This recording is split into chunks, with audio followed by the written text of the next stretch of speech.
May I speak in the name of God, Father, Son, and Holy Spirit. From the reading from Paul's letter to the Colossians. Above all, clothe yourselves with love, which binds everything together in perfect harmony. At home, we have a tablecloth, which was beautifully embroidered by Susanna, a priest in the Diocese of Kejo in South Sudan. When I met her, she was living in a huge refugee camp in the north of Uganda near the town of Moyo. Along with most of her diocese, she had fled there to avoid the conflict in her own country. Indeed, for some of the older people, it was the third time they had been in exile from their own country, dependent on food and supplies from the United Nations to survive. She offered me that tablecloth, and I gladly bought it at a generous price to help her raise money for some essential medical treatment. For Susanna was not well. Her stomach was grossly distended, and whilst a diagnosis was not possible without more exploration, it didn't look good. Initially, she needed a basic ultrasound, and that costs money that she simply didn't have. As I bought that tablecloth, I was all too aware that even then, she would not have the money to pursue any treatment that followed on from what was discovered, to buy any drugs that were required, to pay for any intervention that a tumour or similar might demand.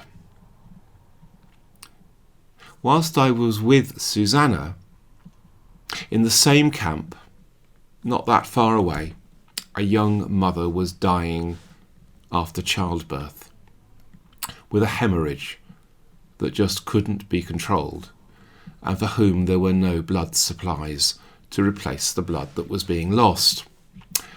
Actually, it didn't really make a difference that she was in a refugee camp. I'm told that even if she'd been able to get to the small hospital in Moyo, it was unlikely that they would have had the relevant blood that was needed.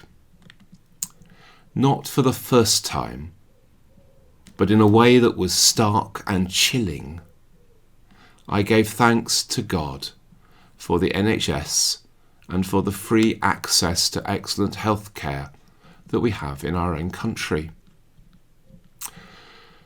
Today, Sunday, the 5th of July, we mark the 72nd anniversary of the founding of the National Health Service, rooted in the Beveridge Report with its identification of the 5 giants on the road to reconstruction that needed to be slayed: want, disease, ignorance, squalor, and idleness. The NHS is that remarkable post-war development that made good health care available to all regardless of means. And whatever its shortcomings, and in a world of scarce resources and human fallibility, there will always be limitations. Whatever its shortcomings, the NHS is a gift to us all, as many, like myself, have discovered for ourselves. Above all, clothe yourselves with love, which binds everything together in perfect harmony. Jesus, responding to the request of the centurion to heal his servant, his slave, in many ways embodies the critical principles that lay behind the founding of the NHS and which remain so important today. Quite starkly, Jesus the healer shows that all are valued, all are of equal worth, all are included in the economy of God. Whilst approached by the centurion through those Jewish elders, Jesus responds to the needs of the slave, the one whom others would have ignored, oppressed, seen as worthless. Here, as elsewhere, Jesus reaches out to those on the margins, those who are most vulnerable. Healing is freely given, It's universal in its reach. It is for all, albeit with a bias to the poor. It's echoed in Nye Bevin's passion that there should be no distinction in the offering of healthcare, that the treatment that you and I receive should not be determined by standing, wealth, or geography. It is that Christian tradition, not just of healing, reflecting the Lord who is the great healer, but of love and care and kindness and compassion to those in greatest need. Those gifts of the Spirit listed in our passage from Colossians.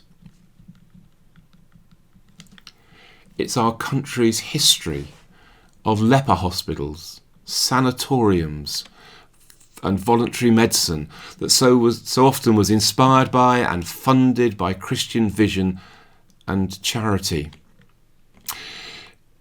It is as much the origins of the NHS as anything else. Nye Bevin indeed once said, "I'm proud of the National Health Service. It's a piece of real socialism.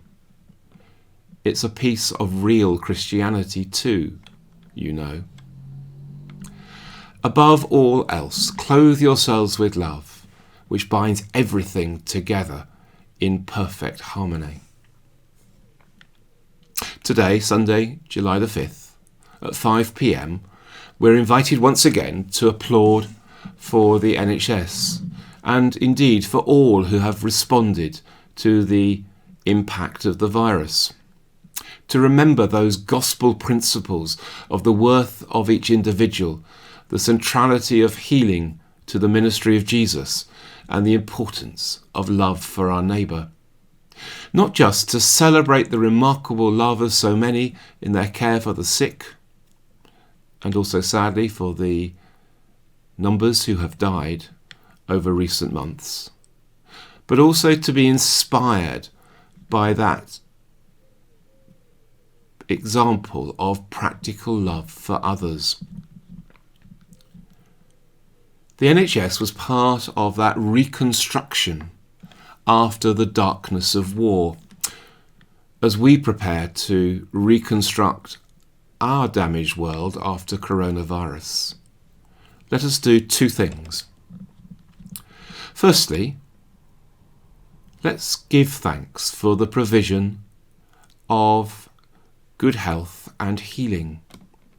Let's thank God for the NHS, and in so doing pray for those like Susanna and that young mother dying in childbirth, for whom such care is unavailable. And secondly,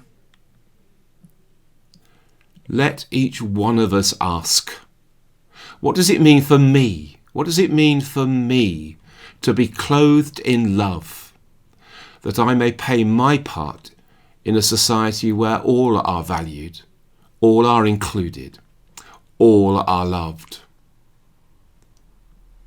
I suggest that at least at this time, those in the NHS have shown the way. Let us follow.